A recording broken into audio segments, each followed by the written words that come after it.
Mayong gabi mangisda na sila ang mga anak na bae. Kinsay mga babae ang mga mangisda. Di mo karelate ani ang mga anak. Puro dyan mangisda. Hilan ka o nag-iring. May pa-iring ha. Awa, asa mo mga huy ana oh. Sila rin mangisda ni babaeng dako. Gagmay kay taga. Ay makakuha din 15 kilos asa mo diha. Tapo usa ka anakis nagkuan sa kuan ang apuhis. Magpa-share ka mo, mag-share mo ani aron ang ubang mga babae mangisda.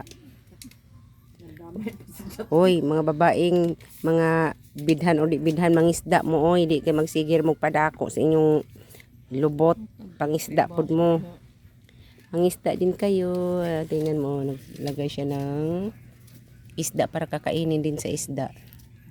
Yan. Pain. Pain daw, hindi ako marunong magtagalog. Thank you for watching.